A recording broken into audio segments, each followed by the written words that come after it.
નમસ્તે વિદ્યાર્થી મિત્રો, ગુજરાતની સુપર ચેનલ ગુરુજી લાઈવમાં તમારું હાર્દિક સ્વાગત છે. વિદ્યાર્થી મિત્રો, આપણે પેપર 4 સિરીઝ ચાલી રહી હતી, તો એ સિરીઝની અંતર્ગત આજે આપણે આવતીકાલની તમારી બોર્ડની પરીક્ષા માટે મોસ્ટ આઈએમપી 100 MCQ નો ભંડાર લઈને આવ્યા છું. વિદ્યાર્થી મિત્રો, 100% તમારી પરીક્ષા છે, તમને ટેન્શન છે, બધું જ છે, બરાબર. પણ વિદ્યાર્થી મિત્રો, ફાસ્ટ ફોરવર્ડ કરો, ગમે તે કરો, પણ ફરજિયાત આ 100 MCQ ને એકવાર અવશ્ય જોજો. હું તમને એવું કહી શકું છું કે આમાંથી અંદાજિત 15 થી 20 MCQ તમને આના રિલેટેડ મળી શકે છે. 15 થી 20 MCQ રિલેટેડ મળી શકે છે. બેઠા આવવાની કોઈ ગેરંટી હોતી નથી, પણ તમને ક્યાંક ને ક્યાંક આજના સેશનના MCQ મળી શકે છે. તો વિદ્યાર્થી મિત્રો, ફરજિયાત આ લેક્ચરને પૂરેપૂરું જોજો, બરાબર. નવા હોય તો આ ચેનલને સબસ્ક્રાઇબ કરી નાખજો. ચાલો આપણે શરૂ કરીએ. તો વિદ્યાર્થી મિત્રો, આપણી પાસે તમે જોઈ શકો છો કે એક પ્રશ્નપત્ર છે અને એની અંદર પહેલો જ પ્રશ્ન છે, નીચેનામાંથી કયો ગુણધર્મ વિદ્યુત ક્ષેત્ર રેખાઓ માટે શું છે? સાચો નથી. કયો ગુણધર્મ સાચો નથી? તમને એવું કીધું છે. તો સાચો ગુણધર્મ છે કે નહીં એ આપણે તપાસવા માટે તમને વિદ્યુત ક્ષેત્ર રેખાઓની લાક્ષણિકતા આવડવી જોઈએ. વિદ્યાર્થી મિત્રો, આ જે પ્રશ્ન પૂછ્યો છે વિદ્યુત ક્ષેત્ર રેખાઓ માટે, એવો ને એવો આ પ્રશ્ન શેના માટે પૂછી શકે છે? તો કે ચુંબકીય ક્ષેત્ર રેખાઓ માટે પણ પૂછી શકે છે. તો પહેલા આપણે જોઈએ વિદ્યુત ક્ષેત્ર રેખાઓમાં. તો પહેલી લાક્ષણિકતામાં આવે છે કે વિદ્યુત ક્ષેત્ર રેખાઓ છેદતી નથી. તો આ સાચું છે. વિદ્યુત ક્ષેત્ર રેખાઓ વચ્ચે તૂટ્યા વિના સતત હોય છે. એ પણ કેવું છે? સાચું છે. વિદ્યુત ક્ષેત્ર રેખાઓ બંધગાળો રચે છે. આ વાત કેવી છે? પૂરેપૂરી ખોટી. કારણ કે બંધગાળો કોણ રચે? તો કે ચુંબકીય ક્ષેત્ર રેખાઓ. કોઈ દિવસ વિદ્યુત ક્ષેત્ર રેખાઓ બંધગાળો રચતી નથી. એની પાછળનું કારણ શું? કે વિદ્યુત ક્ષેત્ર રેખાઓ પ્લસ થી કઈ તરફ હોય છે? તો કે માઇનસ તરફ હોય છે. જ્યારે ચુંબકીય ક્ષેત્ર રેખાઓ N થી S, અંદર બહાર તરફ N થી S અને અંદર તરફ S થી ક્યાં હોય છે? N તરફ હોય છે. એટલા માટે બંધગાળો રચે છે. વિદ્યુત ક્ષેત્ર રેખાઓ કોઈ પણ બિંદુ પાસે દોરેલા સ્પર્શકની દિશામાં, એ પણ કેવું છે? સાચું છે. તો તમારું એક જ વિધાન ખોટું છે. હવે તમને જો પરીક્ષામાં બાય ચાન્સ 2 માર્ક્સની અંદર પ્રશ્ન પૂછાય તો આ જ પ્રશ્ન તમારા માટે થઈ ગયો. તમને કહે કે વિદ્યુત ક્ષેત્ર રેખાઓની લાક્ષણિકતાઓ લખો, તો 4 લાક્ષણિકતા આપણે કે વિદ્યુત ક્ષેત્ર રેખાઓ એકબીજાને છેદતી નથી, વિદ્યુત ક્ષેત્ર રેખાઓ વચ્ચે તૂટ્યા વિના કેવી હોય છે? સતત વક્રો રચે છે, વિદ્યુત ક્ષેત્ર રેખાઓ બંધગાળો રચતી નથી, અને વિદ્યુત ક્ષેત્ર રેખાઓ કોઈ પણ બિંદુ પાસે દોરેલા સ્પર્શકની દિશામાં હોય છે. અને આની સાથે તમે વધારે એક બીજો બી પ્રશ્ન કરી શકો છો કે વિદ્યુત ક્ષેત્ર રેખાઓ ધન ધ્રુવથી ઋણ ધ્રુવ તરફ હોય છે. બસ આ લખો એટલે તમારા 2 માર્ક્સ પાકા. તો આવતીકાલના પ્રશ્નમાં હોઈ પણ શકે, આઈએમપી પ્રશ્ન છે તો એ વસ્તુ હોઈ શકે છે. ઓકે. એના પછી તમારી પાસે સમાન રીતે વિદ્યુત ભારિત અનંત સમતલથી કયા અંતરે? r અંતરે સમતલ વડે મળતું વિદ્યુત ક્ષેત્ર કેટલું? કેટલા અંતરે? r અંતરે. હવે જો તમે જોવા જાઓ, બરાબર, અનંત વાળા ભાગમાં તમે જોવા જાઓ છો તો આપણી પાસે કન્ડિશન છે કે અનંત સમતલ વડે મળતું વિદ્યુત ક્ષેત્ર તમે જુઓ છો. કયા? અનંત સમતલ વડે. તો એ વિદ્યુત ક્ષેત્રનું સૂત્ર છે આપણી પાસે E બરાબર સિગ્મા અપોન 2 એપ્સિલોન 0. શું તમને ક્યાંય અહીંયા આ સૂત્રની અંદર અંતર દેખાય છે? તો કે ના. તો અંતર ન દેખાતું હોય તો તમારો જવાબ આવશે કે r પર આધાર રાખતું નથી. r પર આધાર રાખતું નથી. તો એના સિવાયના કેવા કેવા પ્રશ્નો પૂછાઈ શકે આની અંદર? બીજા તો તમારા માટે અહીંયા કને પૂછાઈ શકે છે અનંત લંબાઈના તાર માટે. તો કે અનંત લંબાઈના તાર વડે ઉદ્ભવતું વિદ્યુત ક્ષેત્ર તો અંતરના વ્યસ્ત પ્રમાણમાં હોય છે. જો તમને બિંદુવત માટે કહે, કોના માટે કહે?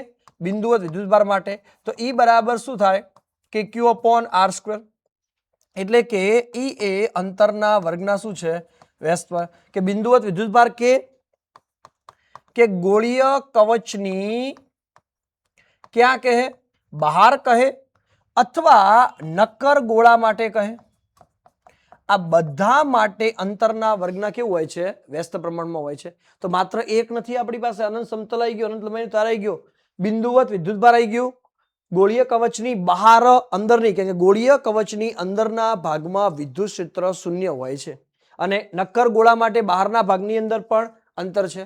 અને સાથે વધારે જો આપણે એક એડ કરીએ તો તમને ડાયપોલ માટે પૂછે, ડાયપોલની અક્ષ હોય કે વિષુવરેખા માટે હોય તો E બરાબર ધારો કે અક્ષ માટે 2kp અપોન શું છે r ક્યુબ, તો r ક્યુબ છે તો E ચલે છે 1 અપોન શું આવે r ક્યુબ, તો અંતરના ઘનના શું છે વ્યસ્ત પ્રમાણમાં છે. તો ટોટલી વિદ્યુત ક્ષેત્ર રિલેટેડ તમને 3 થી 4 પ્રશ્નો બને અને આની બારે કોઈ પ્રશ્નો જવાના ચાન્સ કેવા છે નહીવત, કેવા છે નહીવત. તો તમારી પાસે તમારે આ વસ્તુ ધ્યાન રાખવી પડે કે કયા કયા આપણી પાસે અગત્યના છે.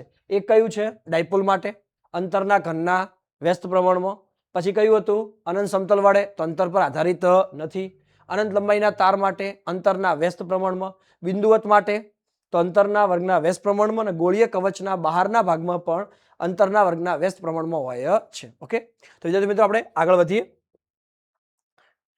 નેક્સ્ટ આપણા માટે પ્રશ્ન છે, આ તમારો બોર્ડમાં પૂછાયેલો પ્રશ્ન છે, રિપીટ થવાના પણ ચાન્સ ખરી. ઓકે, તો શું પ્રશ્ન છે, તો ગુણોત્તર આપ્યો છે કે E² upon G ME MP તમને ગુણોત્તર આપેલો છે અને આ ગુણોત્તરનું પારિમાણિક સૂત્ર શું, તો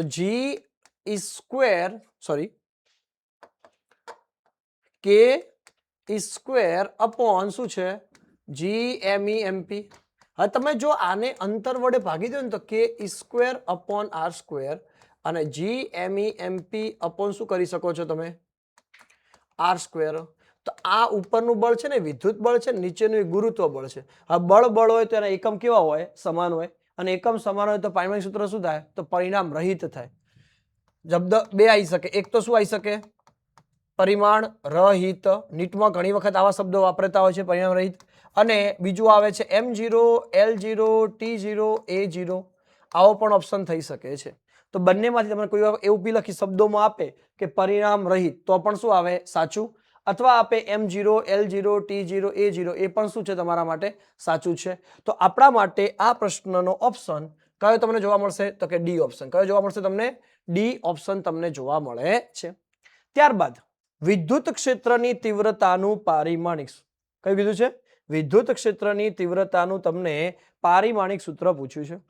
તો વિદ્યુત ક્ષેત્રની તીવ્રતાનો એકમ શું, વિદ્યુત ક્ષેત્રની તીવ્રતા એટલે મતલબ વિદ્યુત ક્ષેત્ર, એનો એકમ થાય ન્યૂટન પર શું થાય કુલમ.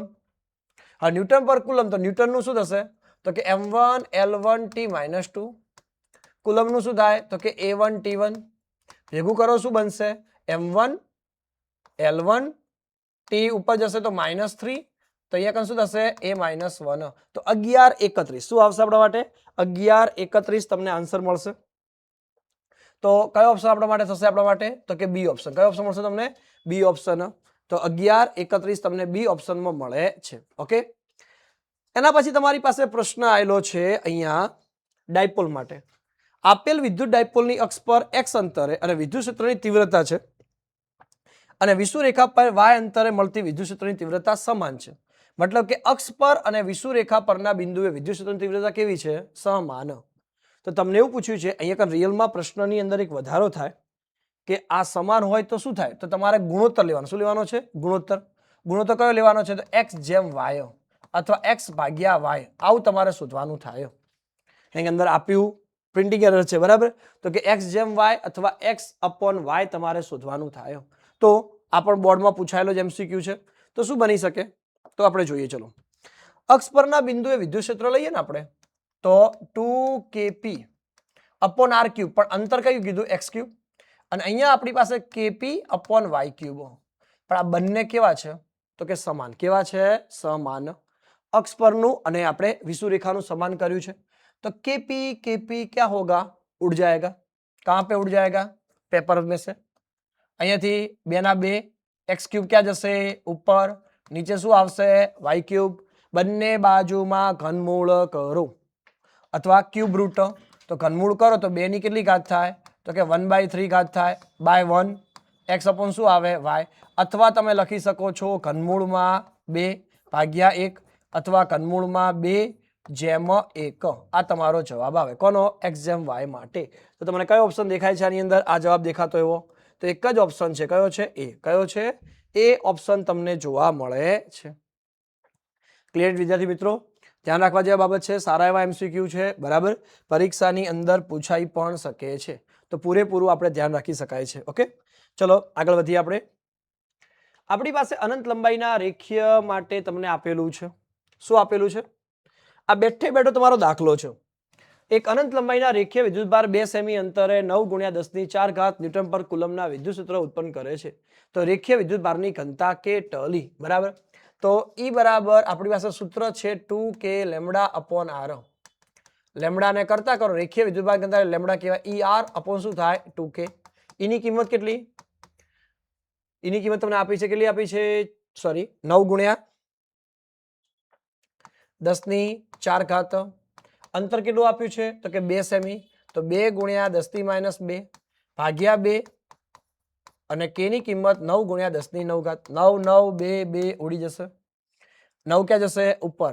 બરાબર. તો માઇનસ થશે. 9 માંથી 9 2 કેટલા થાય? 11. 11 માંથી 4 જાય તો 10⁻7 કુલમ પર મીટર અથવા 0.1 × 10⁻6 કુલમ પર મીટર.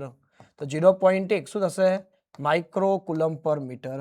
તો તમારો ઓપ્શન કયો આવશે આપણી પાસે? તો કે સી ઓપ્શન. કયો ઓપ્શન આવશે આપણી પાસે? સી ઓપ્શન તમને જોવા મળશે. કયો ઓપ્શન જોવા મળશે? C option. બીજી વસ્તુ, કોઈ પણ વિદ્યુતભાર સંરચના માટે કોઈ પણ બિંદુમાંથી પસાર થતું સમસ્થિતિમાન પૃષ્ઠ હંમેશા યાદ રાખવાનું છે. સમસ્થિતિમાન પૃષ્ઠ એ વિદ્યુત ક્ષેત્રને લંબરૂપે હોય. કેવું હોય? લંબરૂપે હોય છે. તો લંબરૂપે હોય કે એમની વચ્ચેનો ખૂણો પૂછે તો પણ જવાબ શું આવે? 90 આવે.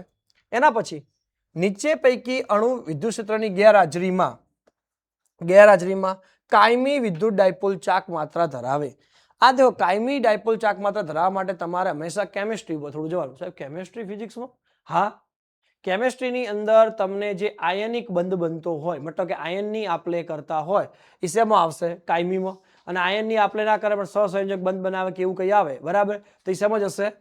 તો એ આપણા માટે કાયમી રહેશે નહીં. બરાબર. તો એ આપણે જોવાનું થશે. તો અહીંયા શું આવશે આપણા માટે? H2O. શું આવશે? H2O. ઓકે. તો જવાબ આવશે તમારો H2O. સમાન વિદ્યુત ક્ષેત્રમાં એક ધન વિદ્યુત ભારિત કયા? ધન વિદ્યુત ભારિત કણને સ્થિર સ્થિતિમાંથી મુક્ત કરવામાં આવે તો વિદ્યુત ભારની સ્થિતિ ઉર્જા કેટલી? ચલો આપણે એ વિદ્યુત ભારની સ્થિતિ ઉર્જા માટે કન્સિડરેશન કરીએ કે આપણને કેવા શું માગે છે અહીંયા. બરાબર. સમજો કે મારી પાસે આ રીતે સમાન વિદ્યુત ક્ષેત્ર છે. તમને ખબર છે વિદ્યુત ક્ષેત્ર પ્લસ થી ક્યાં હોય? માઇનસ. હું અહીંયા કને કોઈ ધન પ્લસ ક્યુ વીજભાર મૂકું તો તમને ખબર છે આ બંને વચ્ચે શું થવાનું છે? અપાકર્ષણ. આ પ્લસ અને માઇનસ વચ્ચે શું થશે? આકર્ષણ. તો સિમ્પલ છે, વિદ્યુતભાર જેવો મૂકશો તો સ્થિર રહેશે ખરી? સ્થિર રહેશે ખરી? ના, સ્થિર રહેશે નહીં.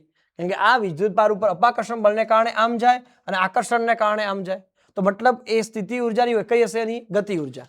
મતલબ કે સ્થિતિ ઉર્જાનું ગતિ ઉર્જામાં રૂપાંતર થાય. અને સ્થિતિ ઉર્જાનું ગતિ ઉર્જામાં રૂપાંતર થાય છે તો સિમ્પલ વસ્તુ છે, સ્થિતિ ઉર્જા ઘટશે. શું થશે? સ્થિતિ ઉર્જા ઘટશે. અને હવે બીજી કન્ડિશન, સ્થિતિ ઉર્જા ઘટી પણ સામે આ વીજભાર કઈ તરફ ગયો? તો પ્લસ થી માઇનસ. પ્લસ થી માઇનસ કોની દિશા છે? આપણે આગળ જ વાત કરી, વિદ્યુત ક્ષેત્રની. કઈ દિશા છે? વિદ્યુત ક્ષેત્રની. તો અહીંયા આપણો જવાબ શું આવશે? ઓપ્શનમાં તમે જોશો તો આપણી પાસે એક જ છે કે સી, ઘટશે, કારણ કે વિદ્યુત ભાર વિદ્યુત ક્ષેત્રની દિશામાં શું કરે છે? ગતિ કરે છે. હા, ઋણ વીજભાર હોત શું હોત?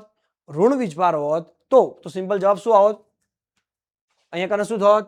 અહીંયા કારણ કે માઇનસ ક્યુ મૂક્યો તો સિમ્પલ છે, આમ જોત કે ના જો તો એ આકર્ષણ અનુભવે. શું અનુભવે? આકર્ષણ. તો સિમ્પલ છે, એ પણ ગતિ જ કરે કે ના કરે? અને ગતિ કરે તો એ બી કન્ડિશન એ જ થાય છે કે ઘટશે પણ કઈ દિશામાં ગતિ કરશે? તો કે વિદ્યુત ક્ષેત્રની વિરુદ્ધમાં. વિદ્યુત ક્ષેત્રની વિરુદ્ધમાં. આ કયા વીજભાર માટે? તો કે ઋણ. કયા વીજભાર માટે? ઋણ વીજભાર હોય ત્યારે. ઓકે, ચલો એના પછી આપણે પ્રશ્ન ઉપર જઈએ. 12 પિકો ફેરાડેનું કેપેસિટર 50 વોલ્ટની બેટરી સાથે જોડેલું છે. બેઠે બેઠો તમારો દાખલો છે, બરાબર, પરંતુ ઘણી વખત પરીક્ષાની અંદર MCQ સ્વરૂપમાં પૂછાઈ જાય છે, બરાબર. અને સાથે સાથે IMP બી છે. તો આપણી પાસે ઉર્જા U બરાબર 1/2 શું થાય? CV².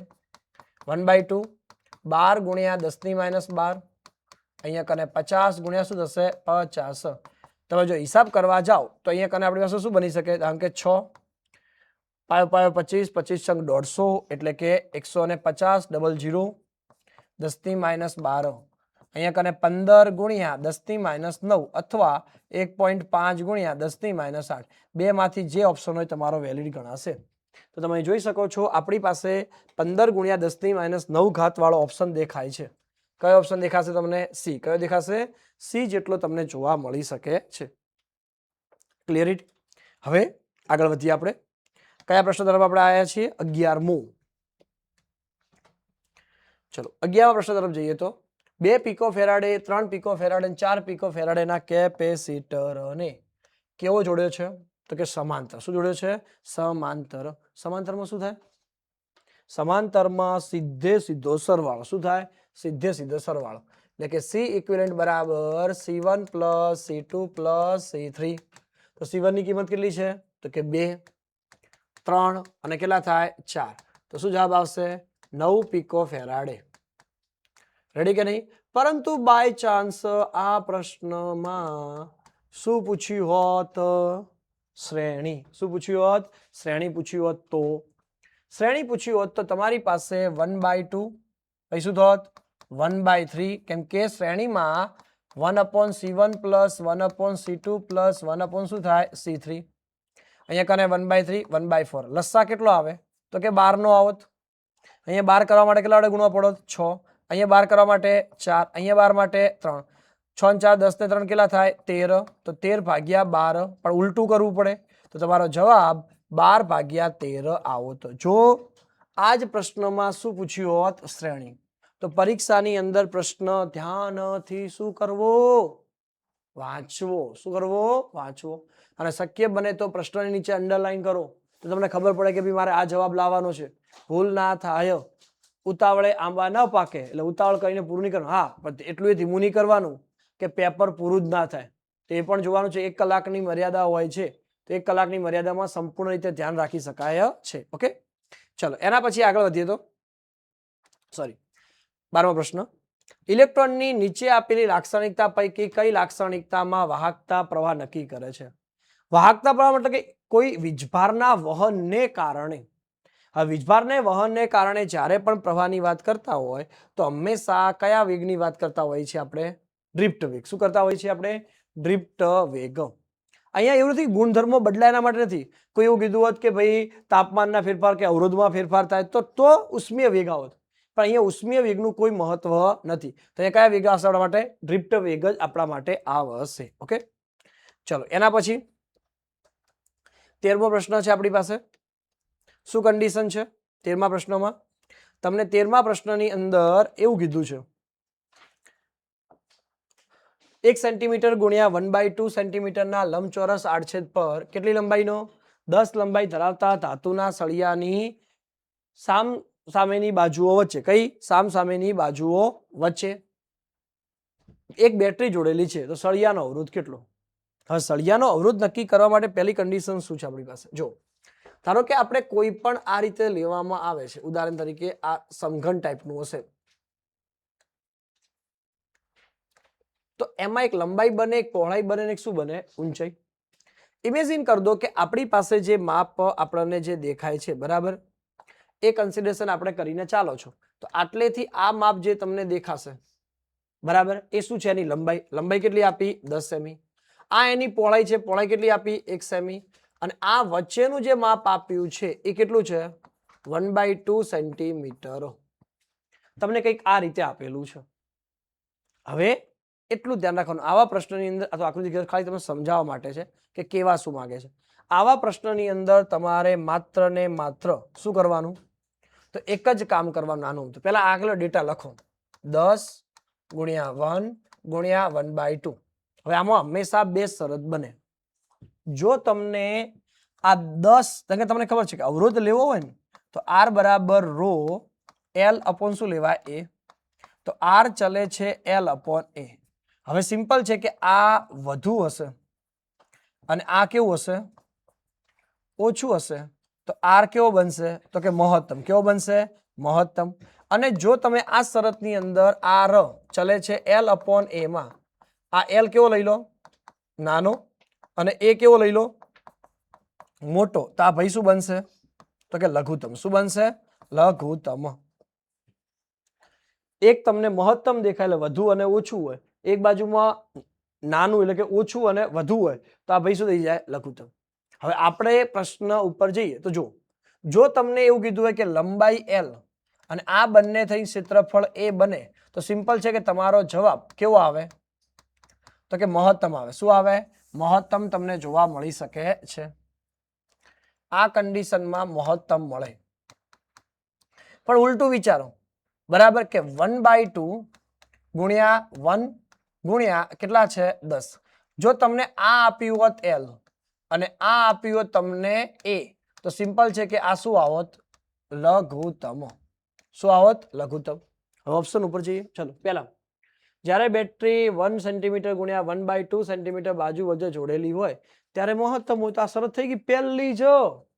આપણે કોઈ વસ્તુ ચેક કરવાની જરૂર નથી, ઓટોમેટિક આ જવાબ આપણો બની જશે. મતલબ કે આ ભાઈ આપણા માટે ક્ષેત્રફળ નાનું છે, લંબાઈ મોટી છે, મતલબ કે મહત્તમ શું બનશે? મહત્તમ. તો તમારો ઓપ્શન કયો આવશે? પહેલો. કયો આવશે? પહેલો. હવે જો કે 10 ગુણ્યા 1 સેન્ટીમીટર, ના, એ જો અહીંયા લઘુત્તમ લખ્યું હોત, શું લખ્યું હોત? આ મહત્તમની જગ્યાએ શું વાપર્યું હોત? લઘુત્તમ. તો આ પણ શું બનોત? સાચું. અત્યારે તો જવાબ આપણો એ છે, બીજો કોઈ બનતો નથી. બરાબર. તો ધ્યાન રાખવા જેવી બાબત છે કે લંબાઈ છે કે પહોળાઈ છે, શું છે, એટલે રાખવાનું. જો મહત્તમ તમારે શોધવું હોય ને તો મોટાને છોડી દો, બાકીના 2 લેવાના. શું લેવાના? બાકીના 2 એ ક્ષેત્રફળમાં. અને લઘુત્તમ કે તો નાનાને છોડી દો ને બાકીના 2 હોય એ શું આવે? ક્ષેત્રફળમાં. બસ આટલું ધ્યાન રાખવાનું, બાકી કશું ધ્યાન રાખવાનું થતું નથી. બરાબર. તો આ પ્રકારનો પ્રશ્ન તમારી સામે આવી શકે છે. Clear it?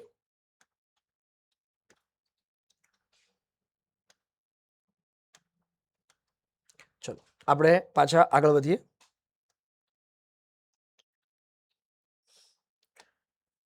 ઓકે, નેક્સ્ટમાં છે કે એક ઉપકરણને પાવર P અને વોલ્ટેજ કેટલો છે? V છે. તો પાવર સ્ટેશનથી ઉપકરણને જોડતા તારનો નિયત અવરોધ RC છે. તો તારમાં વે પામતી PC ની ઉર્જા કેટલી? તમારે એ શોધવાનું છે. બરાબર. શું કરવાની છે? ઉર્જા શોધવાની થાય છે. તો ઉર્જા આપણા માટે કેટલી બનશે આપણે એ સમજવાનું છે. કયો પ્રશ્ન છે આપણા માટે? 14મો પ્રશ્ન છે. તો જો એક ઉપકરણનો પાવર P છે, વોલ્ટેજ V છે, પાવર સ્ટેશન, તો એને કન્સિડર કરીએ તો દેખો જવાબ તમારો આ આવશે. પણ કેમ આવશે એ આપણે સમજી લઈએ. ઓકે, તમે પાવર આપશો શરૂઆતમાં તો P બરાબર કયું લેવાશે? તો કે VI. શું લેવાશે? VI. તો I બરાબર શું થાય? P/V. હવે કેબલમાં વે થતો પાવર લો તો PC બરાબર I²RC. C એટલે કેબલ. I ની કિંમત કેટલી છે? PV. તો શું આવશે? P², નીચે V² ઇન્ટુ શું આવે? RC. તો આવું મેચ કરતું કયું છે? તો કે B. કયો ઓપ્શન આવશે તમારો? B આવશે. એક ઇલેક્ટ્રોન પ્રવાહધારિત લાંબા સોલેનોઇડની અક્ષ પર અચળ વેગથી શું કરે છે? પ્રક્ષિપ્ત કરે છે.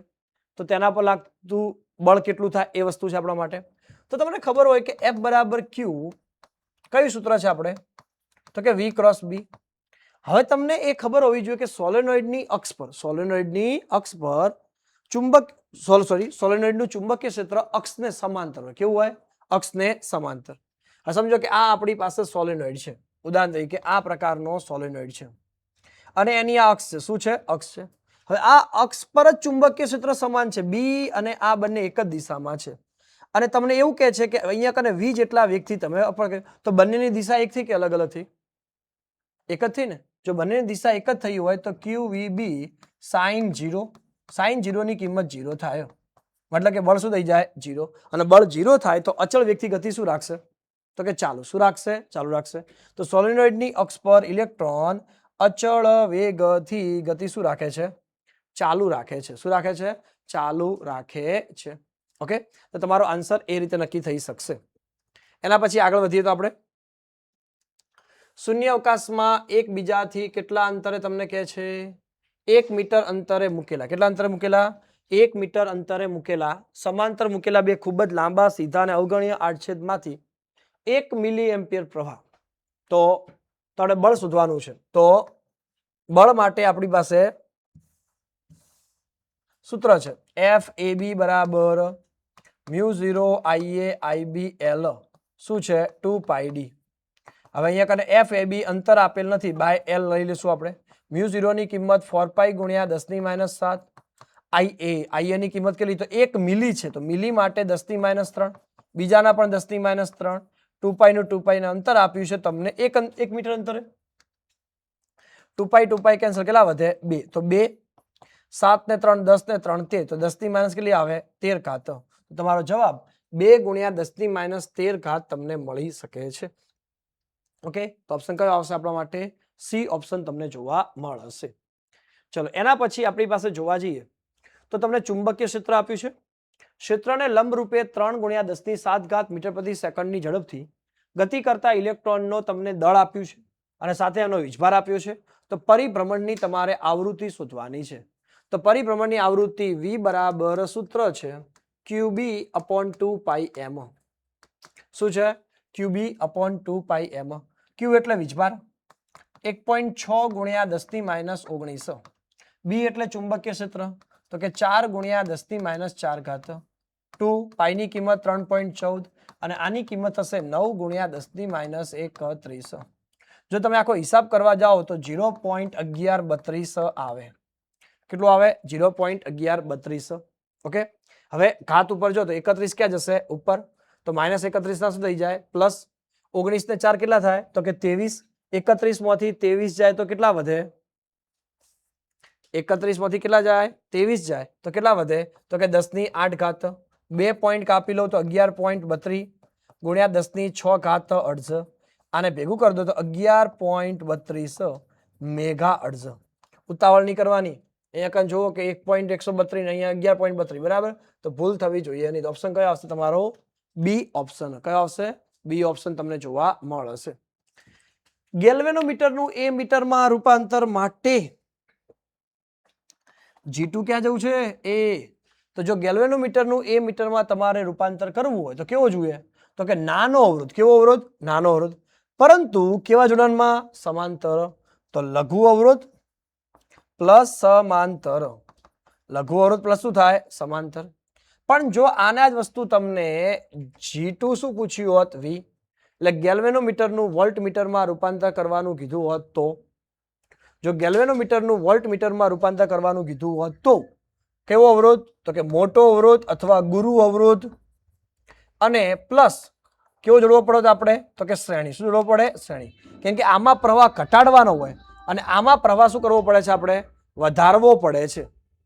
આમાં આપણે શું કરવું પડે છે? પ્રવાહ ઘટાડવો પડે છે અને આમાં પ્રવાહ શું કરવો પડે છે? આપણે વધારવો પડે છે. એટલા માટે. Okay, clear it? તો એ પ્રશ્ન આવશે આપણા માટે. તો અહીંયા જવાબ શું આવશે આપણા માટે? આ પ્રશ્ન માટે ડી ઓપ્શન. પણ જો પેલો મેં તમને કીધું હોત કે વોલ્ટમીટર કીધું હોત તો કેવો આવત? તો એ ઓપ્શન આવત આપણો. બરાબર. આ શેના માટે? તો કે વોલ્ટમીટર માટે. આ શેના માટે છે આપણા માટે? એ મીટર માટે. ચલો, એક સોલેનોઇડના ગર્ભમાંના દ્રવ્યની સાપેક્ષ પરમિએબિલિટી. સાપેક્ષ પરમિએબિલિટી મતલબ કહેવાય મ્યુ આર. સોલેનોઇડના આટાના ગર્ભમાં અવાહક જુદા પડેલા છે. પ્રવાહ આપ્યો છે I બરાબર 2 એમ્પિયર. તેમાંથી 1 મીટર દીઠ આટા એટલે સ્મોલ n આપ્યો છે તમને. તો અંદર ચુંબકીય ક્ષેત્રની તીવ્રતા કેટલી? તેના માટે એક સૂત્ર છે આપણી પાસે. શું સૂત્ર છે? તો સાપેક્ષ પરમિએબિલિટી માટે સૂત્ર બનશે આપણા માટે B બરાબર મ્યુ ni. મ્યુ એટલે mu R into mu 0 ni. કારણ કે મ્યુ આર બરાબર મ્યુ અપોન મ્યુ 0 છે. તો મ્યુ આર ઇન્ટુ મ્યુ 0 બરાબર શું થાય? મ્યુ. આપણે કિંમત મૂકી. આની કિંમત 400. આની કિંમત 4π ગુણ્યા 10⁻7. n ની કિંમત 1000 અને I ની કિંમત કેટલી આપણી પાસે? તો કે 2 એમ્પિયર. આ બધો તમે હિસાબ ભેગો કરવા જાઓ તો 1.0048 આવે. 1 ટેસ્લા. શું કહેવાશે આપણા માટે? 1 ટેસ્લા. આનો જવાબ આપણને મળશે. તો ઓપ્શન કયો આવશે આપણા માટે? B option. કયો ઓપ્શન આવશે? બી ઓપ્શન તમને જોવા મળશે. ઓકે, ચલો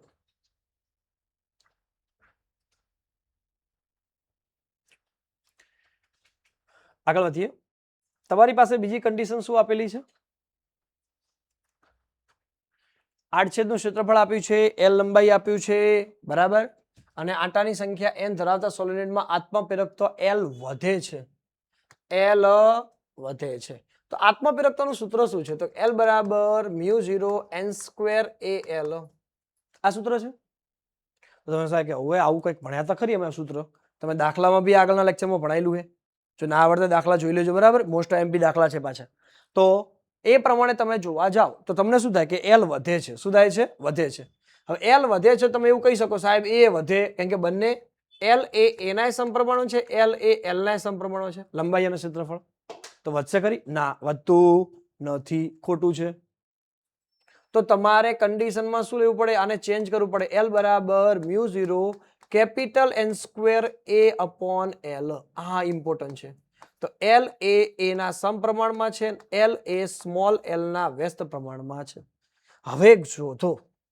તો આ મતલબ વધે તો વધે અને આ ભાઈ ઘટે તો આ ભાઈ વધે. તો ઓપ્શનમાં શું આવશે?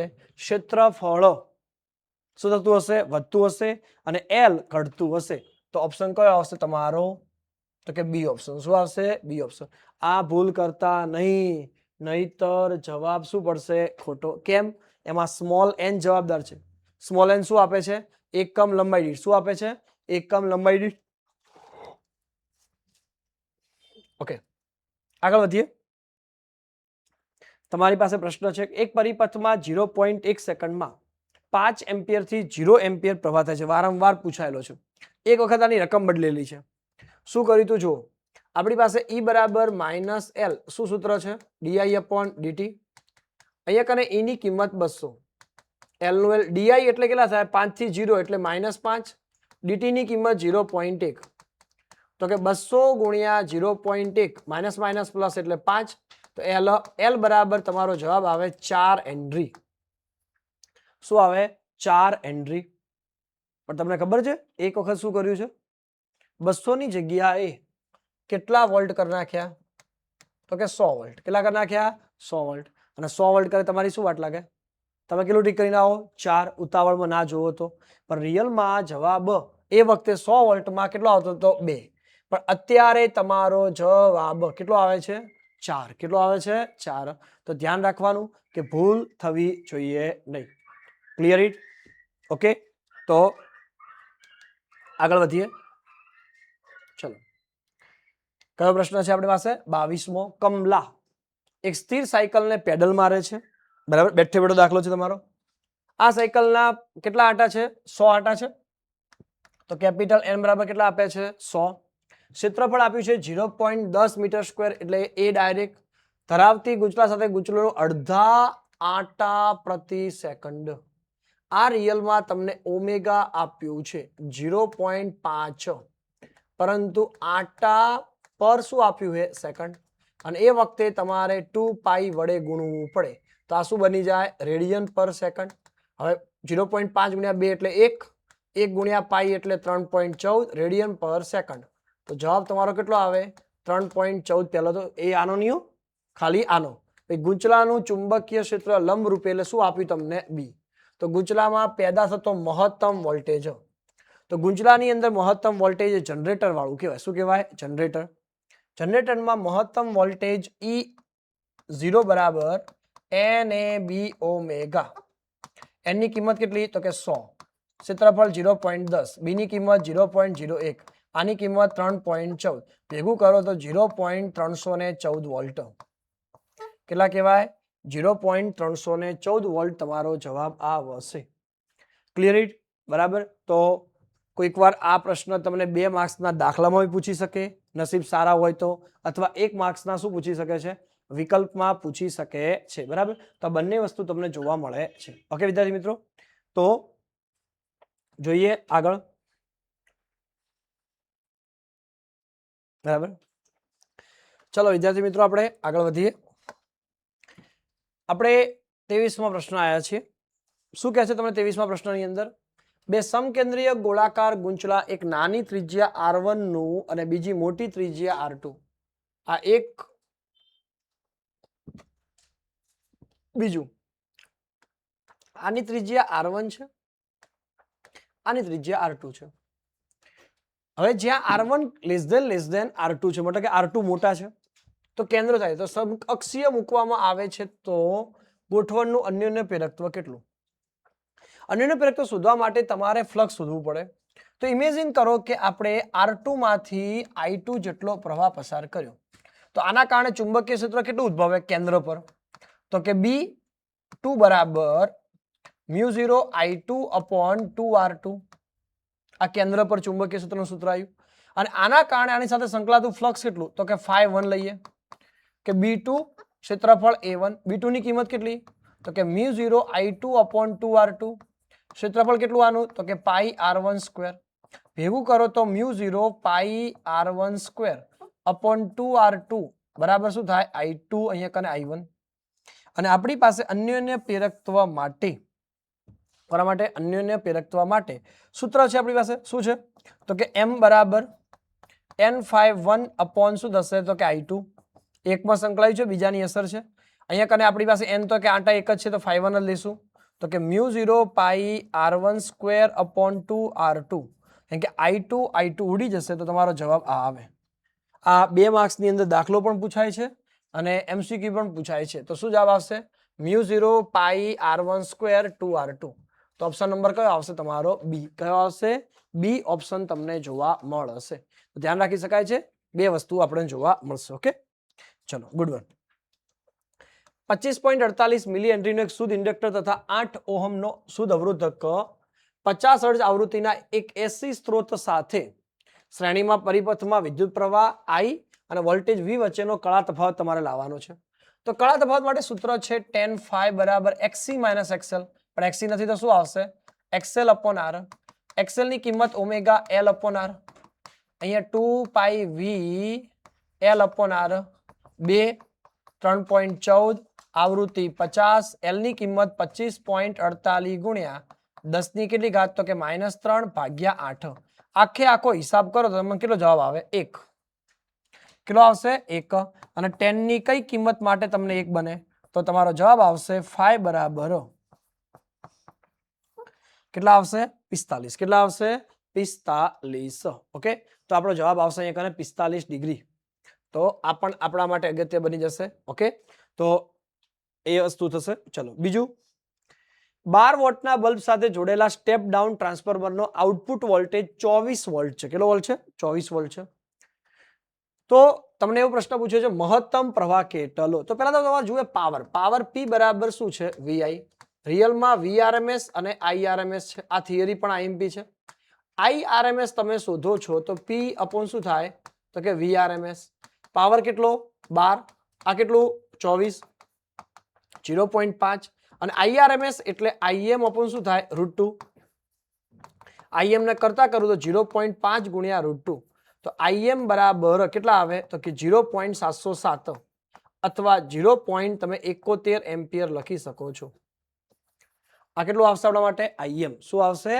IM ઓકે તો પાવરના આધારે જ આપણે ઉપયોગ કર્યો છે તો એ સૂત્રનો ઉપયોગ કરો તમારો જવાબ આવશે 0.71 હવે આપ્યું છે પારરક્ત માઇક્રોવેવ પારજાંબલી અને ગેમા કિરણોની તરંગ લંબાઈનો ઘટતા ક્રમમાં ગોઠવવું શું કેવું છે ઘટતા ક્રમમાં તો સૌથી વધુ ઓછી તરંગ લંબાઈ કોની હોય બરાબર સોરી વધુ તરંગ લંબાઈ કોની હોય તો રેડિયો તરંગ કયો હોય રેડિયો પછી કયા આવે તો કે માઇક્રોવેવ કયા આવે માઇક્રોવેવ પછી કયા આવે તો કે પારરક્ત પછી કયા આવે પારજાંબલી એના પછી કયા આવે દ્રશ્ય એમ ચાલતા હોય છે તો આ પ્રમાણે ગોઠવવા જઈએ તો કયો ઓપ્શન આવે છે તમારો એ ઓપ્શન કયો ઓપ્શન આવે છે એ ઓપ્શન તમને દેખાશે માઇક્રોવેવ પારરક્ત પારજાંબલી અને ગેમા જેમની તરંગ લંબાઈ ઘટે જેમ જેમ આગળ ઘટે તરંગ લંબાઈ ઘટે છે બટ આવૃત્તિ શું થાય છે વધે છે પરીક્ષામાં બાય ચાન્સ એવું પૂછ્યું કે આવૃત્તિ વધે તો ઉલટું આવતા આખું ગેમા પારજાંબલી પારરક્ત અને માઇક્રોવેવ એમાં ઉલટો જવાબ તમારો તમને જોવા મળો તો હવે લસિક સર્જરી માટે કયા તરંગોનો ઉપયોગ થાય છે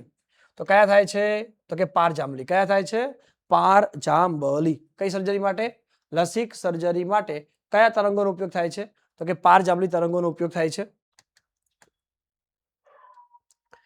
શ્વેત પ્રકાશનું એક નાનું સ્પંદ એટલે કે તરંગ હવામાંથી કાચના સ્લેબમાં લંબ રૂપે આપાત થાય છે તો કાચમાંથી ગતિ કર્યા બાદ સૌ પ્રથમ કયું કિરણ બહાર આવશે તો એવું જ કિરણ બહાર આવશે કે જેનું વિચલન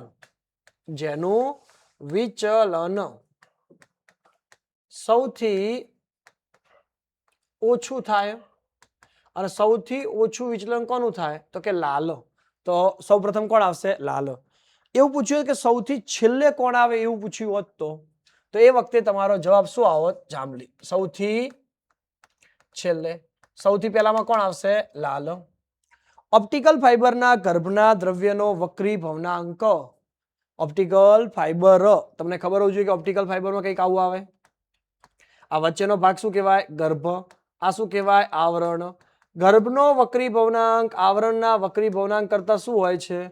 મોટો હોય તો જ પૂર્ણ આંતરિક પરાવર્તન થાય. કેમ? પૂર્ણ આંતરિક પરાવર્તન માટેની શરત શું છે? હંમેશા ઘટ માધ્યમમાંથી સમજવું જોઈએ પાતળા માધ્યમમાં તો જ. તો ઘટ માધ્યમનો વક્રી ભવનાંક વધુ હોય, પાતળાનો ઓછો હોય, એટલે એ કન્ડિશન તમને જોવા મળે છે. તો એ શું હશે? ગર્ભના દ્રવ્યનો વક્રી ભવનાંક આવરણના દ્રવ્યના વક્રી ભવનાંક કરતા કેવો હશે? મોટો હોય છે. આગળ, પ્રકાશનું કિરણ લંબગત છે ત્યાંથી ક્યાંથી ખબર પડે? તો લંબગત તરંગ મતલબ શું થાય કે ક્યાંક તમને અસર દેખાય કે લંબગત હોય તો એ શોષણ બી પામે ને ઊભી થાય. તો એવી એક જ ઘટના છે કે એમાં ખબર પડી શકે શું છે? ધ્રુવીભવન. શું છે? ધ્રુવીભવન. યંગના 2 સ્લિટના પ્રયોગની ગોઠવણી હવામાંથી પાણીમાં લઈ જતામાં આવે તો સલાકાની પહોળાઈ. આ સલાકાની પહોળાઈ જે છે ને બીટા બરાબર lambda capital D upon D. તો બીટા ચલે છે લેમડા. આ બેનું કોઈ કામ નથી. હવે તમે એટલું યાદ રાખવાનું છે કે જ્યારે તમે પાતળા હવા એટલે પાતળું, પાણી એટલે ઘટ, પાતળામાંથી ઘટમાં જાઓ તો એવી કન્ડિશનમાં તરંગ લંબાઈ ઘટે. તરંગ લંબાઈ ઘટે તો બીટા પણ શું થાય? ઘટે. બીટા ઘટે મતલબ કે સલાકાની પહોળાઈ ઘટે. તો જવાબ શું આવે? ઘટે. બરાબર. તો આ યાદ રાખી શકાય છે. સ્ટોપિંગ પોટેન્શિયલ વિરુદ્ધ આપાત વિકિરણની આવૃત્તિના આલેખનો ઢાળો. સ્ટોપિંગ પોટેન્શિયલ મતલબ V0, આપાત આવૃત્તિ એટલે V, ના આલેખના ઢાળનું મૂલ્ય H/E થાય. પરંતુ કોઈક વાર આવું પણ પૂછી નાખે EV0 વિરુદ્ધ V ના ઢાળ હતો તો જવાબ એવી કન્ડિશનમાં શું આવે? H આવે. અત્યારે આપણો જવાબ કયો આવશે? તો કે H/E તમને જોવા મળશે. Clear it? આગળ વધીએ. ધાતુ પર ખાલી જગ્યા વોલ્ટ પર કમના ઇલેક્ટ્રોન આપણે લાગુ કરે તો મુક્ત કરી શકાય. તો કેટલું? 10⁸ ઘાત. ધાતુની સપાટી પર કેટલું? 10⁸ ઘાત વોલ્ટ પર કરી શકાય. વિદ્યુત ક્ષેત્ર લાગુ કરો તો ધાતુની સપાટીમાંથી ઇલેક્ટ્રોન શું કરી શકાય? બહાર કાઢી શકાય છે. બીજી કન્ડિશન યાદ રાખવાની છે કે આની અંદર એવું ને એવું છે કોરોના ડિસ્ચાર્જ. બરાબર. અને કોરોના ડિસ્ચાર્જની અંદર એટલે કે કોઈ પણ કેપેસિટરની સપાટી ઉપરથી વિદ્યુત ભારને મુક્ત કરવાની વાત હોય ત્યારે, અને એને માટે જરૂર પડે ડાય ઇલેક્ટ્રિક સ્ટ્રેન્થ. અને એનું મૂલ્ય કેટલું હોય? તો એ 3 ગુણ્યા 10⁶ ઘાત વોલ્ટ પર મીટર. તો આ પણ પ્રશ્ન છે. ઘણા વિદ્યાર્થીની કન્ફ્યુઝન થાય છે કે 6 આવે કે 8 આવે. તો અહીંયા કને જે ધાતુ માટે ઇલેક્ટ્રોન મુક્ત કરવા તો 10⁸, પણ કેપેસિટર માટે કેટલું છે? 3 ગુણ્યા 10⁶ ઘાત વોલ્ટ પર મીટર. કેપેસિટરમાં બીજો પ્રશ્ન એ પણ રાખવાનો છે, કોઈ પણ ધાતુની સપાટીમાંથી 10⁻9 ઘાત સેકન્ડ. કેટલી? 10⁻9 ઘાત સેકન્ડની અંદર કોઈ પણ સપાટીમાંથી ઇલેક્ટ્રોન શું પામે છે? તો કે ઉત્સર્જન. શું પામે છે? ઉત્સર્જન પામે છે. તો એ પણ આપણા માટે કન્ડિશન છે કે આવું પૂછે તો. આમાંથી 2 થી 3 પ્રશ્નો આપણે જોઈ લીધા છે કે ધાતુમાંથી ઇલેક્ટ્રોન મુક્ત કરવો હોય તો 10⁸ ઘાત. ધાતુમાંથી ઇલેક્ટ્રોન મુક્ત કેટલે સમય થશે? 10⁻9 ઘાત. અને કોરોના ડિસ્ચાર્જ અથવા ડાઇલેક્ટ્રિક સ્ટ્રેન્થનું મૂલ્ય કેટલું? તો કે 3 ગુણ્યા 10⁶ ઘાત. ઓકે. લિથિયમ ધાતુની થ્રેશોલ્ડ તરંગ લંબાઈ કેટલી આપી? તો કે 6250 એંગસ્ટ્રોમો. 6250 એંગસ્ટ્રોમો. હવે તો કયા વિકિરણને આપાત કરો તો ફોટો ઇલેક્ટ્રોનનું ઉત્સર્જન થાય? તો દેખો પહેલી વસ્તુ જુઓ. થ્રેશોલ્ડ આવૃત્તિ, આપાત આવૃત્તિ એ થ્રેશોલ્ડ આવૃત્તિ કરતા કેવી હોવી જોઈએ? વધારે. આપાત આવૃત્તિ એ થ્રેશોલ્ડ આવૃત્તિ કરતા વધારે હોય તો ઉત્સર્જન થાય. તરંગ લંબાઈમાં ઉલટું છે. અહીંયા 1/λ આવશે તો 1/λ0 આવશે. તો λ0 ગ્રેટર ધેન λ0 શું થશે આપણા માટે? લેમ્બડા. મતલબ કે થ્રેશોલ્ડ તરંગ લંબાઈ કરતા આપાત તરંગ લંબાઈ ઓછી અથવા કેવી હોવી જોઈએ? જેટલી. થ્રેશોલ્ડ આવૃત્તિ કીધી હોત તો વધુ આવે. શું આવે? વધુ આવે. ઉપર જોઈ શકો છો. આપાત આવૃત્તિ કેવી છે? વધુ છે. પણ તરંગ લંબાઈમાં ઉલટું છે. બરાબર. તો એટલા માટે કહી શકાય કે અહીંયા જવાબ શું આવશે આપણા માટે? જેટલી અથવા ઓછી. જો તમને એવું કહે સાહેબ કે જો ઓછી અલગથી આપ્યો તો ઓછી ટીક કરવું, જેટલી ઉપર જવું નહીં. નીચેનામાંથી કોની ડી બ્રોગલી તરંગ લંબાઈ સૌથી વધુ હશે? તેઓ સમાન વેગથી ગતિ કરતા હોય. તો ડી બ્રોગલી તરંગ લંબાઈ માટે લેમ્બડા બરાબર H/P H/mv. વેગ h એટલે પ્લાન્ક અચળાંક સમાન, વેગ સમાન, તો લેમ્ડા એ દળના વ્યસ્તમાં છે. જેનું દળ ઓછું એની તરંગ લંબાઈ વધારે. તો ન્યુટ્રોનનું દળ છે એ 1.66 આસપાસ છે. આનું કિંમત પણ 1. શું છે 66 અથવા 67, 10⁻²7, 10⁻²7. બીટા કણ એટલે ઇલેક્ટ્રોન છે ને એનું દળ છે 9 × 10⁻31, અને આલ્ફા કણ એટલે એનું દળ છે કોનું પ્રોટોન કરતા બમણું, સોરી 4 ગણું, 1.67 ગુણ્યા. તો સૌથી વધુ દળ કોનું છે તો કે આલ્ફા કણનું. સૌથી ઓછું દળ કોનું છે તો કે બીટાનું. અને જો બીટાનું દળ ઓછું હોય તો તરંગ લંબાઈ કેવી હોય વધારે. તો જવાબ શું આવે બીટા. તો આમાં બે પ્રશ્નો બને. સૌથી વધુ કોનું તરંગ લંબાઈ, કોની સૌથી વધુ તો કે બીટાની. સૌથી ઓછી તરંગ લંબાઈ પૂછી હોત તો આલ્ફાની.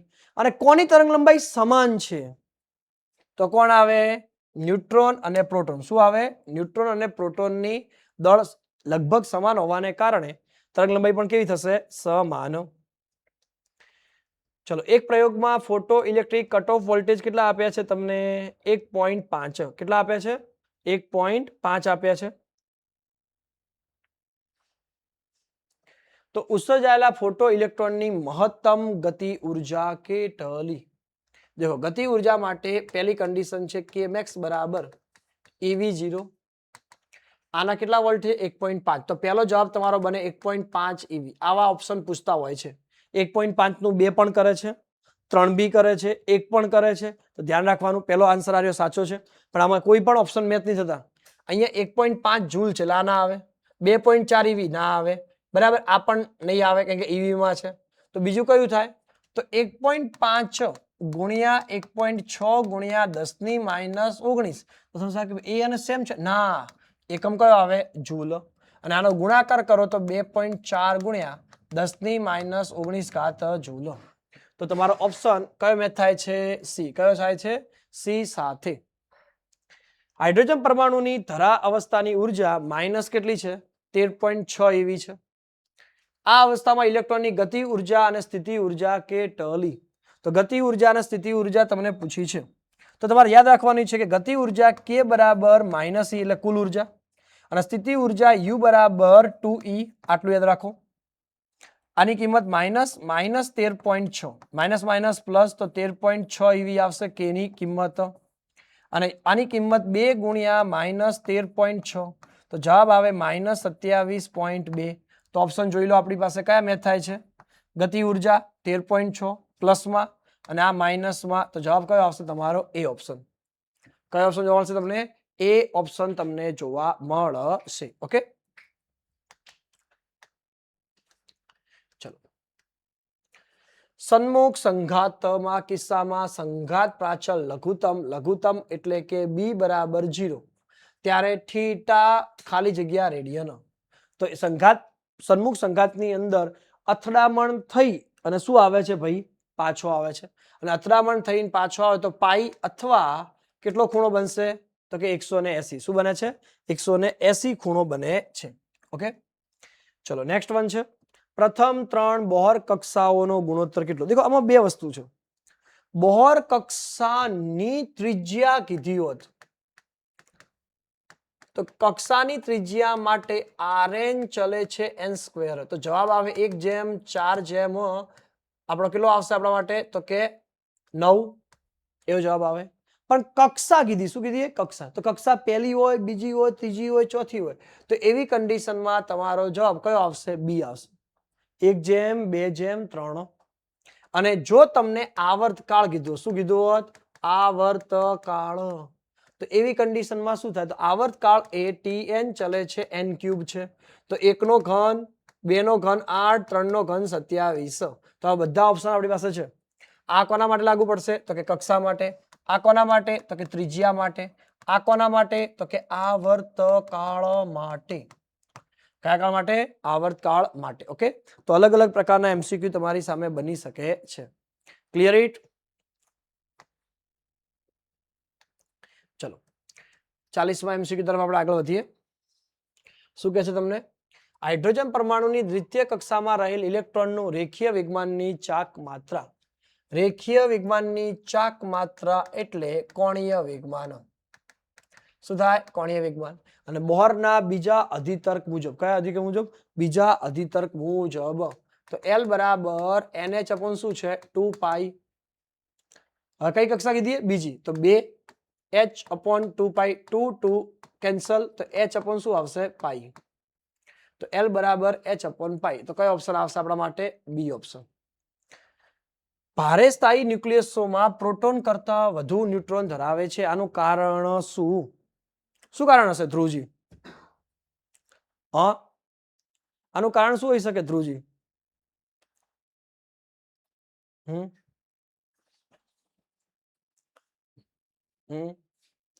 શું કન્ડિશન બની શકે? તમે જોતા હશો કે સામાન્ય આપણે જો નાઇટ્રોજન કે ઓક્સિજન કે એવું લેવા જઈએ, બરાબર, તો 7n14 જેટલા ન્યુટ્રોન એટલા પ્રોટોન હોય. પરંતુ કે યુરેનિયમ જેવા તત્વ કે ભારે ન્યુક્લિયસ તમે લો છો, જેમ કે આપણે સોનાની વાત કરીએ તો 79 Au બરાબર 170 198 કે 192 આસપાસ હોય છે. ધારો કે આપણે યુરેનિયમ લેવા જઈએ તો શું હોય છે? તો કે 92 235 હોય છે. તેનો મતલબ એવો થયો કે આના કરતા ન્યુટ્રોનની સંખ્યા કેવી છે? વધારે છે. આવું કેમ? કારણ કે પ્રોટોન એવા છે કે બંને ધન વીજભારી છે. અને બંને ધન વીજભારિત હોવાને કારણે બંને વચ્ચે અપાકર્ષણ બળ લાગે. અને અપાકર્ષણ બળને ઓછું કરવા માટે શું કરવા માટે? ઓછું કરવા માટે શું કરવામાં આવે છે? તો ન્યુટ્રોનની સંખ્યા વધારે હોય છે. તો એ શું આવશે? પ્રોટોન વચ્ચે લાગતા સ્થિત વિદ્યુત બળ અપાકર્ષી હોય છે. એટલે તમારો જવાબ આવશે. Clear it? તો ધ્યાન રાખી શકાય છે. ત્યારબાદ 42માં SeHg 198 79 Au 197 SeHg 198 79 197 છે. તો એકબીજામાં હોય તો શું છે? તમને શું લાગે છે? તો જો આ બંનેનો જો તમે તફાવત લો ને 198 અને 80 નો તફાવત લો તો એ તફાવત આવશે 118. અને અહીંયા પણ તફાવત લેશો તો 118. એ કોનો છે? તો ન્યુટ્રોન. શું છે? ન્યુટ્રોન. તો બંનેના ન્યુટ્રોન કેવા બન્યા? સમાન. તો ન્યુટ્રોન સમાન હોય તેને કહેવાય આઇસોટોન. શું કહેવાય? આઇસોટોન. જો દળ સમાન હોય તો શું કહેવાય? આઇસોબાર. જો એમના પરમાણુ ક્રમાંક સમાન શું કહેવાય? સમસ્થાનિક. અને જો એમના રેડિયોએક્ટિવ ગુણધર્મ સમાન હોય તો કયા કહેવાય? એ. એમાં બ્રોમિન જ છે. શું છે? બ્રોમિન. બીજું કોઈ આવતું નથી. ઓકે, ચલો. નીચે આપેલી ન્યુક્લિયર વિખંડન પ્રક્રિયા તમારે પૂરી કરવાની છે. શું કરવાની છે? ન્યુક્લિયર વિખંડન પ્રક્રિયા. તો શું કન્ડિશન બની શકે છે? અહીંયા કને જો 92 ની અંદર ન્યુટ્રોનનો મારો કર્યો તો 92 + 0 એટલે 92, 235 + 1 એટલે 236, અને 236 માંથી બેરિલિયમ બને છે જેમનું દળ છે 144. અને એમનો પરમાણુ ક્રમાંક આપણા માટે બનશે કેટલો? તો પરમાણુ ક્રમાંક આપણે જોશું તો શું બનશે? તો આપણે દળ જ જોવો. શું જોવો? દળ. જો અહીંયા કને 3 ને કેટલું થાય છે? 4. 144 તો 236 માંથી 144 બાદ કરો અને 3 × 3 એટલે કેટલા બાદ કરો? 3. જો તમે આટલા બાદ કરો છો તો જવાબ તમારો કેટલો આવશે? તો કે 89. શું આવશે? 89. 89 માં એક જ ઓપ્શન છે. કયો છે? ક્રિપ્ટોન. કયો છે? ક્રિપ્ટોન. 1 ગ્રામ દ્રવ્યને સમતુલ્ય ઉર્જા કેટલી? કેટલા ગ્રામ? 1 ગ્રામ દ્રવ્યને સમતુલ્ય ઉર્જા કેટલી? તો 1 ગ્રામ દ્રવ્યને સમતુલ્ય ઉર્જા લેવી હોય તમારે તો શું કન્ડિશન લેવું પડે તમારે? તો તમારે E બરાબર mc². ક્યાં જવું પડે? mc². 1 ગ્રામ એટલે 10⁻3. 3 × 10⁸ ઘાતનો વર્ગ.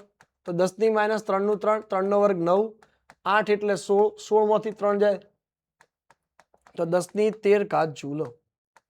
તો E બરાબર કેટલા આવશે? 9 × 10 ની કેટલી ઘાત? 13 ઘાત. ઓકે, તો તમારો આન્સર એ રીતે તમને મળી જશે. ચલો, એના પછી છે પ્રોટોન અથવા હાઇડ્રોજનના ન્યુક્લિયસની ત્રિજ્યા કેટલી? દેખો, ખબર છે કે હાઇડ્રોજનમાં માત્ર ને માત્ર એક જ પ્રોટોન હોય. તો એ પ્રોટોનની ગણો કે હાઇડ્રોજનની ગણો બંને સેમ હોય. તો આપણી પાસે સૂત્ર છે R બરાબર R0a⁻1/3. R0 ની કિંમત 1.2 ફર્મી, બરાબર, અને A ની કિંમત 1/1/2. અહીંયા કને 10⁻15 અને 1 નો ઘન 1. તો તમારો જવાબ આટલો આવે. પણ જો ઘણી વખત R0 ની કિંમત 1.2 ની જગ્યાએ 1.1 પણ લેવાય છે તો 1.1 × 10 ની કેટલી થાય? -15. તો આપણો ઓપ્શન કયો આવશે?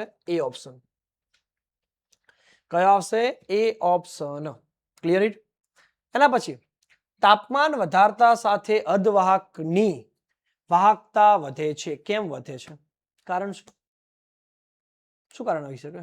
તો જુઓ, કારણ એ જ છે કે અહીંયા એક જ વસ્તુ તમને બને છે, કારણ કે જ્યારે અર્ધવાહકની અંદર જ્યારે તાપમાન વધે છે ને ત્યારે રિલેક્શન સમય ઘટે છે. રિલેક્શન સમય ઘટે છે તો વાહકતામાં શું થાય છે? વધારો થતો જાય છે. તો જો પ્રવાહ વાહકની સંખ્યા વધે છે, રિલેક્શન સમય ઘટે છે, પણ રિલેક્શન સમયમાં થતા ઘટાડાની અસર ઘનતામાં થતા વધારાની અસરની સાપેક્ષે કેવી હોય છે? ઓછી હોય છે. અને એ ઓછી હોવાને કારણે વાહકતા વધે છે. એટલે ઓપ્શન કયો આવશે તમારો? D option. કયો ઓપ્શન જોવા મળશે તમને? ડી ઓપ્શન તમને જોવા મળે છે. ઓકે, ચલો 47મો. હા દેખો, 47માં બે વસ્તુ છે, તમને સમજાવું છું. તમને પરીક્ષાની અંદર ચોખવટ કરીને કહેશે કે કોના માટે પ્રશ્ન પૂછ્યો છે, સામાન્ય વિદ્યાર્થી માટે, મતલબ કે આપણા માટે, કે પછી અંધ વિદ્યાર્થી માટે, કે કોઈ વિદ્યાર્થી જોઈ શકતું નથી, બરાબર, એની દ્રષ્ટિ વિઝન દ્રષ્ટિ ઓછી છે. તો એવી કન્ડિશનની અંદર બે પ્રકારની વસ્તુ તમને જોવા મળશે, સામાન્ય વિદ્યાર્થીઓ માટે અને સાથે શું જોવા મળશે? ફક્ત દ્રષ્ટિહીન વિદ્યાર્થીઓ માટે. તો એ વસ્તુ આપણા માટે છે, બરાબર. તો શું કન્ડિશન બને છે? તો જો અહીંયા કને જોવા જઈએ તો આપણે પહેલા પ્રશ્ન ઉપર જઈએ છીએ. તમને એક આલેખ આપેલો છે. આલેખની અંદર અહીંયા જે V0 આપ્યા છે, આ શું બતાવે છે? કે જોડાણ ન હોય ત્યારે. જોડાણ ન હોય ત્યારે. હવે જોડાણ કરો છો તો વોલ્ટેજ ઘટે એ કયા બાયસમાં થાય? તો કે ફોરવર્ડમાં. અને વોલ્ટેજ વધે છે એવું કયા બાયસમાં થાય છે? રિવર્સ. તો મતલબ કે 3 નંબર તમારું ફોરવર્ડ હોય અને 1 નંબર તમારું શું હોય? રિવર્સ. તો એવો ઓપ્શન માત્ર ને માત્ર કયો છે? બી ઓપ્શન. કયો ઓપ્શન છે?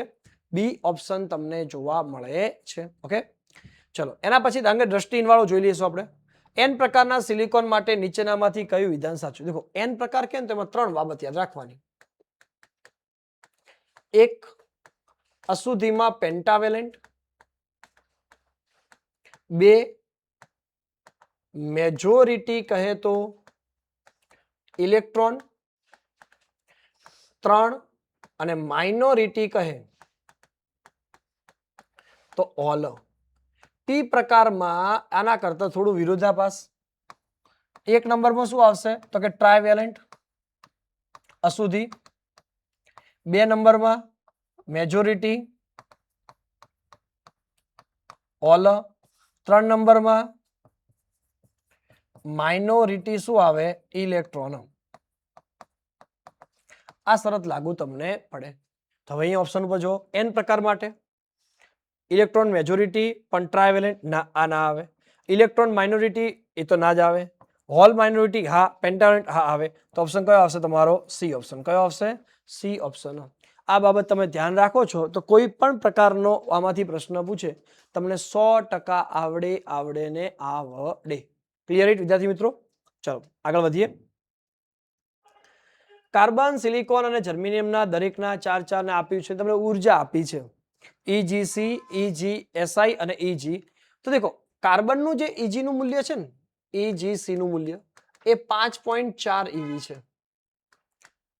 સિલિકોનનું Si નું મૂલ્ય 1.1 eV છે.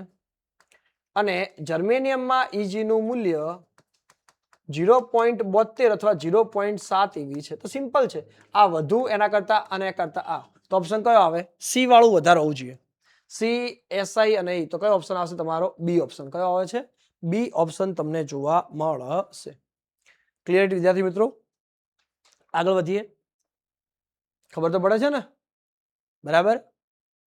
MCQ ની અંદર કમ્પ્લીટલી ધ્યાન આપ્યું હોય તો કમ્પ્લીટલી ખબર પડે. આમાંથી તમને કીધું છે કે મિનિમમ 10 થી 15 MCQ આવવાના ચાન્સ રહી શકે, કે આવા MCQ વારંવાર બોર્ડ પૂછતું હોય છે. એના આધારથી જ આપણે આ સેશન ઉપર આજે છીએ, બરાબર. તો ધ્યાન આપી શકાય. ચલો 49માં, બાઇસિંગ કર્યા વગર બેટરી જોડાયા વગરના PN જંક્શનમાં હોલ P વિસ્તારમાંથી કયા વિસ્તારમાં જાય છે? N વિસ્તારમાં. બાઇસિંગ મતલબ કે જોડાણ કર્યું નથી. જોડાણ ના કરેલું મતલબ કે કોઈ પ્રકારનું બેટરીની કોઈ વસ્તુ આવતી નથી, તો એ ઓટોમેટિક જવાના છે. એ ઓટોમેટિક ક્યારે જશે? કે જો ઇલેક્ટ્રોનની સંખ્યા આ બાજુ વધુ હોય ને આ બાજુ ઓછી હોય તો બંને વચ્ચે તફાવત થાય. તો અહીંયા કને સંખ્યા ઘનતાના તફાવત આધારિત હોય છે. તો એવો ઓપ્શન આપણે જોવો પડે, બરાબર. તો સંખ્યા ઘનતાનો આધાર હોય અથવા સંખ્યામાં ફેરફાર હોય તો અહીંયા કને ઓપ્શન કયો આવશે આપણા માટે? સી. પી વિસ્તારમાંથી હોલની સંખ્યા ઘનતા એન વિસ્તાર કરતા કેવી હોય છે? વધુ હોય છે. ઓકે, ચલો એના પછી આગળ વધીએ. પીએન જંક્શનનો જો અશુદ્ધિનું પ્રમાણ કેવું હોય? ઓછું હોય. કેવું હોય? ઓછું હોય. તો જો પી જંક્શનમાં અશુદ્ધિનું પ્રમાણ ઓછું હોય તો સિમ્પલ છે કે અંદર તમને ખબર છે કે જો ધારો કે તમે બે પ્રકારના આ રીતે જોડાણ કરો છો, આ બાજુમાં એન અને પી, અશુદ્ધિનું પ્રમાણ ઓછું હશે તો તમને ખબર છે કે વચ્ચેના ભાગની અંદર એક વિદ્યુત ક્ષેત્ર ઉદ્ભવે કે ના ઉદ્ભવે? જે આ બારનો શું કરે? વિરુદ્ધ કરે. અને વિરુદ્ધ કરવા માટે એની સાઈઝ કેવી રાખવી પડે? મોટી. કેવી કરવી પડે? મોટી કરવી પડે. તો એવી વિસ્તારની અંદર જો અશુદ્ધિનું પ્રમાણ ઓછું હશે તો ડિપ્લેશન વિસ્તારની પહોળાઈ કેવી હશે? વધારે. અહીંયા કને એપ્લિકેશન થઈ ગયું ભૂલથી, પણ ડિપ્લેશન વિસ્તારની પહોળાઈ કેવી હશે? વધારે. કેવી હશે? વધારે હોય છે. ઓકે, બીજી વસ્તુ જોઈએ. એમસીક્યુ આ 50 હતા આઈએમપી, અને એની સિવાય સાથે સાથે આઈએમપી થોડા પ્રશ્નો છે, બરાબર, એ પણ સમજવા એટલા જ જરૂરી છે. પરીક્ષાની અંદર પૂછાઈ શકે એવા પ્રશ્નો છે, બરાબર. તો ધ્યાન રાખજો કે આઈએમપી પ્રશ્નો છે. એ કયો છે? ટોર્ક. પછી ગોસના નિયમના અંગેના 4 અગત્યના મુદ્દાઓ. ગોસનો નિયમ સાબિત થયો તો એના આધારે નિયમ છે, એ દ્રષ્ટિહીન છે. તમારા પરીક્ષામાં આ રીતે ફોર્મેટ હશે. ઉપર સામાન્ય વિદ્યાર્થી માટે, નીચે દ્રષ્ટિહીન માટે જોવાનું કે કોનો છે, તમારું છે કે નીચેનું છે, જોઈ લેવાનું છે. પછી ગોળાવાળો ચેપ્ટર નંબર 1 માંથી પ્રશ્ન છે, દાખલો છે. પછી પાછું વિસ્ટમ બ્રિજ છે, ચેપ્ટર નંબર 3. પછી પાછું કિર્ચોફનો નિયમ છે, ચેપ્ટર નંબર 3. ગજિયા ચુંબક વાળો પ્રશ્ન છે, ચેપ્ટર નંબર 5. વિદ્યાર્થી દ્રષ્ટિ માટે ચેપ્ટર નંબર 6 છે. ગતિકી એએફ આઈએમપી છે. પ્રેરકત્વ માટે ચેપ્ટર નંબર પાછું 6 છે. 27 મિલી હેનરી કેપેસિટર વાળું જે પ્રશ્ન જે છે ચેપ્ટર નંબર 7 છે. સમબાજુ પ્રિઝમ એ શું છે? ચેપ્ટર નંબર 9 છે. એના પછી ઓપ્ટિકલ ફાઇબર પણ ચેપ્ટર નંબર 9 છે. યંગના સ્લિટનો પ્રયોગનો આધાર છે તો એ કયું છે? ચેપ્ટર નંબર 10 છે. 9માં ચેપ્ટર નંબર 11 છે. બોહરમાં પરમાણુ મોડેલની મર્યાદા ચેપ્ટર નંબર 12 છે. સૂર્ય અને તારામાં ઉત્સર્જતા ન્યુક્લિયસ પ્રક્રિયા કઈ છે? ચેપ્ટર નંબર 13 છે. અને પી અને એન પ્રકાર ચેપ્ટર નંબર 14 છે. આમાંથી પાછું ચેપ્ટર નંબર તમે જોશો ગોળાની અંદર બહાર ચેપ્ટર નંબર 3 છે. આર્યું 2 નથી, 1 નથી, ધ્યાન રાખશું. પાછું 2 અસમાન વાર્તે સમાંતર જોડાણ અથવા શ્રેણી જોડાણ ચેપ્ટર નંબર 3. વિદ્યુત પ્રવાહ ઘનતા અને ઓહમના નિયમનું સદિશ સ્વરૂપ, બરાબર. આ ઘનતાના પદનું મતલબ કે સદિશ સ્વરૂપ છે ઓહમનું, એ ચેપ્ટર નંબર 3 છે. બાયો સાવર્ટના નિયમમાં રિંગ વાળો પ્રશ્ન જે છે ચેપ્ટર નંબર કયો છે? 4 છે. ચુંબકીય ક્ષેત્રમાં બાયો સાવર્ટનો નિયમ એ બી ચેપ્ટર નંબર કયો છે? 4 જ છે. ચેપ્ટર નંબર આ જે 16મો પ્રશ્ન છે ચેપ્ટર નંબર 6 છે. દાખલો છે એટલે ઉદાહરણનો દાખલો છે, યાદ રાખી શકાય. આ ચેપ્ટર નંબર 7 ના આઈએમપી દાખલા છે, આપણે આ ગણાઈ ચૂક્યા છો. જે લોકોએ લેક્ચર ના જોયું હોય એ આગળનું લેક્ચર ફરજિયાત જોવે. દાખલાઓ ઘણા ખરા આમાંથી કવર કરેલા છે, ત્યાં તમારા માટે ફાયદાકારક રહી શકે છે. ચેપ્ટર નંબર અહીંયા કારણે 17 ની અંદર ટ્રાન્સફર વાળું એપી ચેપ્ટર નંબર 7 નું છે. કાચના લેન્સ વાળું ચેપ્ટર નંબર 9 છે. 19મું એ ચેપ્ટર નંબર 10 છે. બીજું 19મું એ બી એ છે, 10મું છે, બરાબર. આ જે 20મો જે છે એ કયો છે? ચેપ્ટર નંબર 11 છે. 20 બી પણ એ ચેપ્ટર નંબર 11 છે. 21 એ ચેપ્ટર નંબર 12 છે. ગેગર અને માસ્ટરનો પ્રયોગ, ઉદાહરણ નંબર આઈ થિંક 2 છે તમારું. સમાંતર પ્લેટ કેપેસિટર ચેપ્ટર નંબર 2. 22મું જે છે ચેપ્ટર નંબર પાછું 2. 23 એની અંદર શું છે આપણી પાસે? Chapter number 3. દાખલામાંથી 3-4 દાખલા છે, પૂછાય જ છે, બરાબર. લેક્ચર બનાવવાનો ટાઈમના અભાવના કારણે બનાવી નથી શક્યો, બટ આપણે ગુજકેટની સિરીઝ ટૂંક સમયમાં ચાલુ કરવાના છીએ, બરાબર. તો તમે ગુજકેટની સિરીઝને 100% ફોલો કરજો.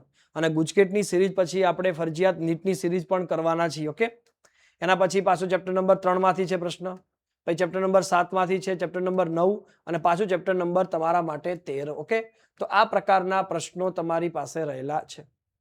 તો આ કેવા હતા? મોસ્ટ આઈએમપી 50 વત્તા બોર્ડના પેપરના જ પ્રશ્નો છે. કયા છે? બોર્ડના પેપરના જ પ્રશ્નો છે. બીજા કોઈ પ્રશ્નો આપણે જોયા નથી. ઓકે, તો એ પ્રશ્નો તમે ખાસ કરી શકો છો. ઓકે, તો આ પ્રશ્નોને ખાસ ધ્યાન આપવું, બરાબર. પરીક્ષાની અંદર પૂછાઈ શકે છે પૂરેપૂરા. તો પૂરેપૂરું શું આપવું? આના ઉપર ધ્યાન આપવું, બરાબર. એમાંથી એક પણ માર્ક્સ જાય નહીં, બરાબર. એ તમારે પૂરેપૂરું સમજવું, બરાબર. નુકસાન નહીં કરવાનું માર્ક્સનું. રોકડિયા માર્ક્સ કેવા કેવા કહેવાય? રોકડિયા માર્ક્સ કહી શકાય છે. ઓકે વિદ્યાર્થી મિત્રો, તો આ હતું બોર્ડનું જૂનું આજે મોડલ પેપર, બરાબર. આપણે એના જ એમસીક્યુ સોલ્વ કર્યા છે. Clear it? ઓકે, તો વિદ્યાર્થી મિત્રો આજે આટલું અહીંયા રાખીશું આપણે. વિદ્યાર્થી મિત્રો ચેનલને લાઈક, શેર અને સબસ્ક્રાઇબ કરતા રહેજો, બરાબર. એ બદલ એક માફી માંગુ છું કે હું પૂરેપૂરા તમને લેક્ચર આપી શક્યો નથી, પરંતુ તમને આવતીકાલ માટે બોર્ડની પરીક્ષા માટે અઢળક બેસ્ટ ઓફ લક. તમે સારું એવું પેપર લખો અને આવતીકાલે સાંજે આપણે 7:30 વાગે યુટ્યુબ ચેનલ ઉપર શક્ય બનશે તો લાઈવ અથવા રેકોર્ડેડ લેક્ચર તમારા માટે મૂકીશું કાલના બોર્ડના પેપરનું સોલ્યુશન. તો વિદ્યાર્થી મિત્રો મળીએ આગળ. ખૂબ ખૂબ આભાર. જય હિન્દ, જય ભારત.